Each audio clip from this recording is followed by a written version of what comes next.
오늘 본문은 민수기 32장입니다.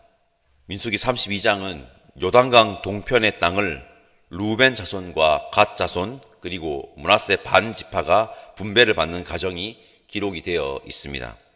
민수기 32장을 묵상하고 딱 떠오른 문장이 있습니다. 저는 이것이 오늘 본문의 핵심이라고 생각합니다. 역사의 기억이 중요하다입니다.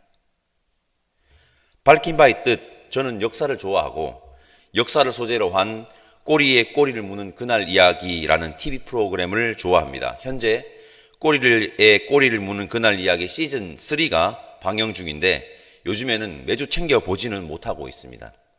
꼬리에 꼬리를 무는 그날 이야기 줄여서 꼬꼬무라고 하는데 꼬꼬무 시즌 2에서 한 에피소드를 접하고 기억이라는 측면에서 안타까움의 마음이 들었던 적이 있습니다. 2001년 9월 11일 기억하십니까? 정말 끔찍한 일이 미국 뉴욕에서 발생했습니다. 바로 9.11 테러 사건입니다. 미국 뉴욕에 있는 세계무역센터 쌍둥이 빌딩이 항공기 자살 테러로 무너져 3,000여 명이 넘는 인명피해를 발생한 끔찍한 사고입니다. 지금 세계무역센터 자리에 무엇이 있느냐? 9.11 메모리얼 파크가 조성되어 뉴욕 시민들이 그 자리를 지날 때마다 그날을 기억하고 있다고 합니다. 우리나라에도 건물이 무너진 끔찍한 재난이 있었습니다.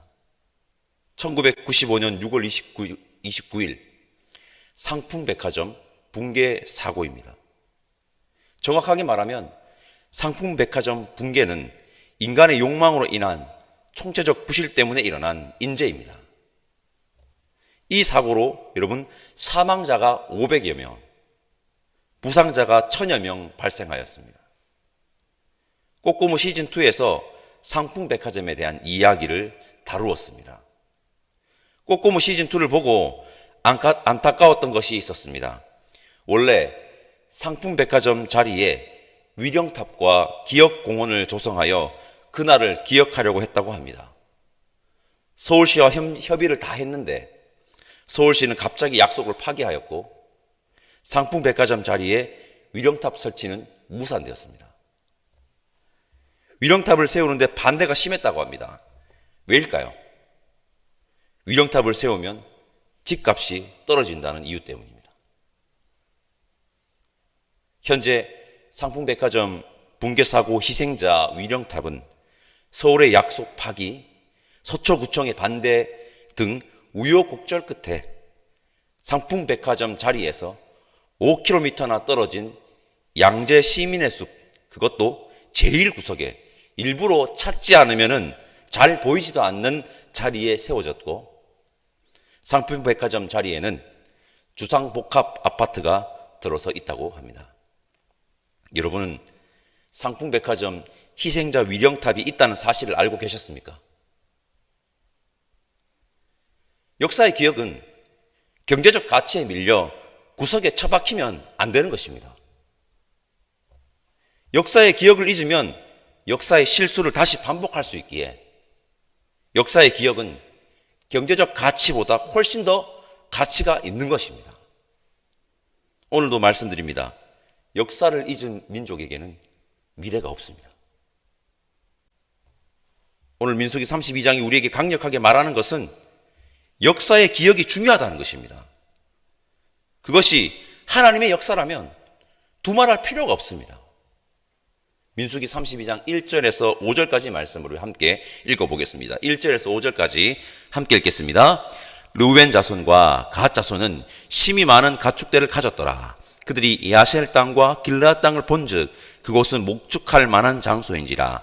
갓 자손과 르우벤 자손이 와서 모세와 제사장 엘르아살과 회중 지휘관들에게 말하여 이르되 아다롯과 디본과 야셀과 니무라와 헤스본과 엘르알레와 스밤과 느보와 부온 곧 여호와께서 이스라엘 회중 앞에서 쳐서 멸하신 땅은 목축할 만한 장소요 당신의 종들에게는 가축이 있나이다.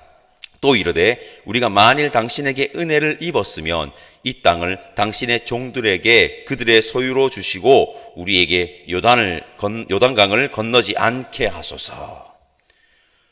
루벤과 갓 자손이 요단강을 건너지 않고 요단강 동편의 땅에 머물겠다는 겁니다. 이게 갑자기 무슨 말인지 루벤과 갓 자손이 지금 뜬금포를 날립니다. 저는 솔직히 루벤과 갓 자손의 행동이 마음에 들지 않습니다. 왜냐? 그들이 거기에 남겠다고 한 것은 하나님의 약속이 아닌 자신들의 경제적 가치로 인한 결정이기 때문입니다. 1절에 그들은 분명하게 이렇게 말합니다. 그곳은 목축할 만한 장소인지라. 그들이 그곳을 선택한 것은 목축하기 좋은 장소이기 때문입니다. 이라는 겁니다. 루벤과 갓 지파만 가축을 가졌습니까? 그들은 하나님의 약속이 아닌 당장의 경제적 이익에 관심을 가진 것이 분명합니다.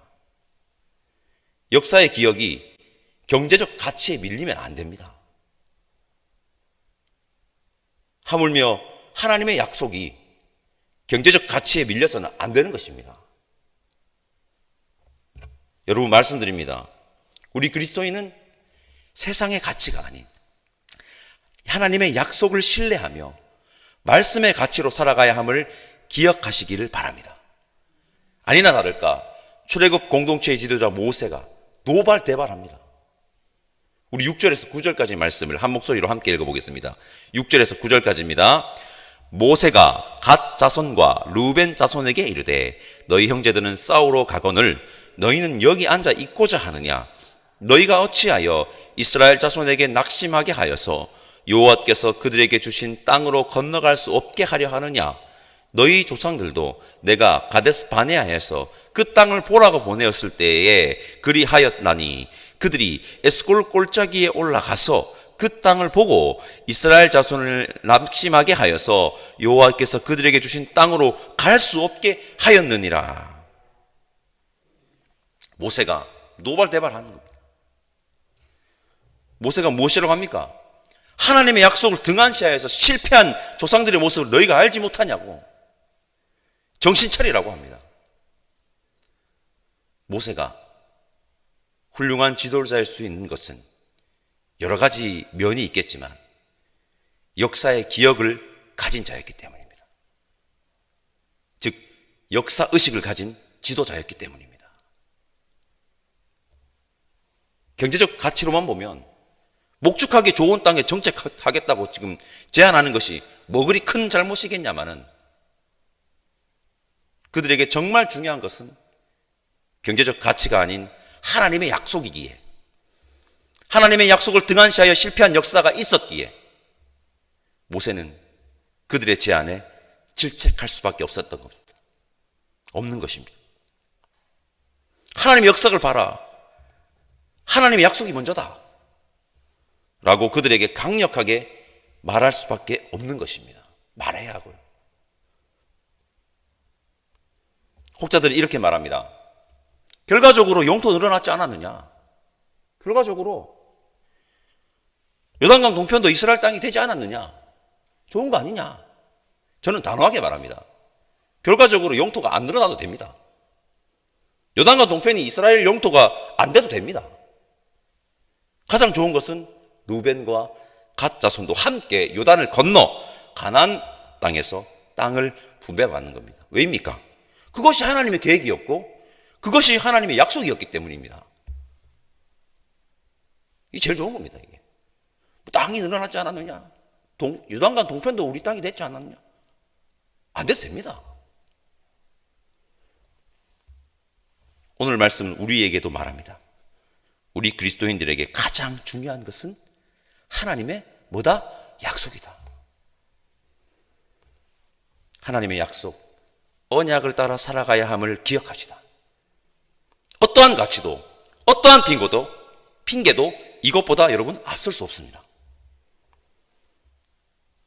현 시대에 하나님의 언약이 가장 많이 기록된 곳이 어디입니까? 성경입니다. 성경. 우리 경제적 가치가 아닌 말씀의 가치로 살아가는 저와 여러분 되시기를 간절히 소망합니다. 모세의 질책에 루벤과 갓 자손은 어떻게 반응합니까? 저는 앞에서도 말씀드렸듯이 좀 아쉽습니다. 제가 생각하기에 가장 좋은 것은 이스라엘 모두가 가나안으로 들어가는 것입니다. 아쉬움을 뒤로 하고 루벤과 갓 자손이 어떻게 했는지 우리 16절에서 19절까지 말씀을 함께 읽겠습니다. 16절에서 19절입니다. 그들이 모세에게 가까이 나와 이르되 우리가 이곳에 우리 가축을 위하여 우리를 짓고 우리 어린 아이들을 위하여 성읍을 건축하고 이 땅에 원주민이 있으므로 우리 어린 아이들을 그 견고한 성에 거주하게 한 후에 우리는 무장하고 이스라엘 자손을 그곳으로 인도하기까지 그들의 앞에서 가고 이스라엘 자손이 각기 기업을 받기까지 우리 집으로 돌아오지 아니하겠사오며 우리는 요단 이쪽 곧 동쪽에서 기업을 받사오니 그들과 함께 요단 저쪽에서는 기업을 받지 아니하겠나이다. 모세의 질책 그리고 역사 강의, 하나님의 약속의 중요성을 들은 그들은 우리가 이곳에 정착하겠지만 주시면 우리 루벤과 갓 자손의 장정들은 하나님께서 약속하신 가나안에 들어가서 약속의 성취를 위해서 함께 싸우겠다고 합니다. 모세는 오케이 합니다. 정확하게 말하면 하나님께서 그들의 수정 제안을 수용하신 것입니다. 여기서 우리가 발견할 수 있는 중요한 태도가 있습니다. 모세와 루벤과 갓 자손이 무엇을 중심으로 이야기하고 있냐는 것입니다. 지금 앞에 거랑 일맥상통한 내용이지만 모세가 질책하고 그들의 수정 제안을 하는 그 중심에 무엇이 있냐는 겁니다. 바로 하나님의 역사의 기업, 하나님의 약속, 지금 말씀이 딱 중심에 놓여 있습니다. 그거 중심에 두고 지금 이야기하고 있는 겁니다. 모세와 루벤, 갓 자손은 하나님의 역사의 기억, 그리고 하나님의 약속, 그리고 말씀을 중심에 두고 대화를 하였고, 루벤과 갓 지파는, 갓 자손은 수정해서 제안을 합니다. 하나님은 수정 제안서를 받아주셨습니다. 하나님의 약속을 중심에 두고 대화하고 조율한 수정 제안서를 하나님께서 받아주신 겁니다. 여러분, 우리에게도 이것은 정말 중요한 태도입니다. 어떠한 문제가 발생했을 때 무엇을 중심에 두고 서로 대화해야 합니까? 자신의 감정들? 아닙니다. 하나님의 역사의 기억, 그리고 하나님의 약속, 그리고 말씀입니다. 우리의 대화의 중심에 하나님의 역사의 기억, 하나님의 약속, 말씀이 있기를 바랍니다. 그걸 딱 중심에 두고 같이 이야기하는 거죠. 우리 완벽하지 않잖아요. 온전하지 않잖아요. 실패할 때도 있고 실패할 때도 있잖아요. 하지만 그걸 딱 두고 같이 이야기를 해보는 겁니다. 루벤과 갓 자손은 하나님께서 받아주신 자신들의 수정 제안대로 이행합니다. 여호수아 4장 12절을 보면 루벤과 갓 자손 므낫세 반지파의 장정들이 무장하고 요단을 건너는 장면이 나옵니다. 성도 여러분, 우리가 실패를 반복하지 않는 방법은 여러분 기억하는 것입니다. 기억이 중요합니다. 그래서 역사의 기억은 경제적 가치에 밀려서 저 구석에 처박히면 안 됩니다. 딱 나와야 됩니다. 그리고 계속 봐야 됩니다. 그리고 기억해야 됩니다. 하나님의 역사와 하나님의 약속, 말씀을 기억하는 것이 중요하면요, 아무리 강조해도 지나치지 않습니다. 믿음의 사람은 하나님의 역사와 하나님의 약속, 말씀을 기억해야 실패의 방법이 없다는 것을 오늘 새벽에 깨닫고 역사의식을 가진 그리스도인, 말씀대로 살아가는 그리스도인이 저와 여러분 되기를 소망합니다. 그리고 믿음의 사람들은 무엇을 중심에 두고 대화해야 합니까? 하나님의 역사의 기억, 하나님의 약속, 말씀을 중심에 두고 이렇다 저렇다 대화를 해야 하는 것이 여러분 중요합니다. 우리의 대화의 중심에 하나님의 역사, 하나님의 약속, 그리고 말씀이 있기를 다시 한번 소망합니다. 기도하겠습니다. 하나님, 오늘 말씀을 통해 하나님의 역사를 기억하고 하나님의 약속을 기억하는 것이 얼마나 중요한지를 깨달았습니다. 간절히 바라오니 인생을 살아갈 때 하나님의 역사와 하나님의 약속을 기억하는 믿음의 사람이 되게 성령 하나님 인도하여 주옵소서. 그리고 우리의 대화의 중심에도 늘 하나님의 역사와 하나님의 약속, 즉 말씀이 중심에 놓인 대화의 길을 바라오니 늘 함께하여 주옵소서. 오늘 이 새벽 감사 헌금을 올려드린 손길이 있습니다. 여기에 담겨있는 기도 제목대로 하나님께서 역사해 주시고 인도해 주실 것을 간절히 소망드리옵고 감사합니다. 예수님의 이름으로 기도드립니다. 아멘. 하늘에 계신 우리 아버지, 아버지의 이름을 거룩하게 하시며 아버지의 나라가 오게 하시며 아버지의 뜻이 하늘에서와 같이 땅에서도 이루어지게 하소서. 오늘 우리에게 일용할 양식을 주시고 우리가 우리에게 잘못한 사람을 용서하여 준 것 같이 우리 죄를 용서하여 주시고 우리를 시험에 빠지지 않게 하시고 악에서 구하소서. 나라와 권능과 영광이 영원히 아버지의 것입니다. 아멘.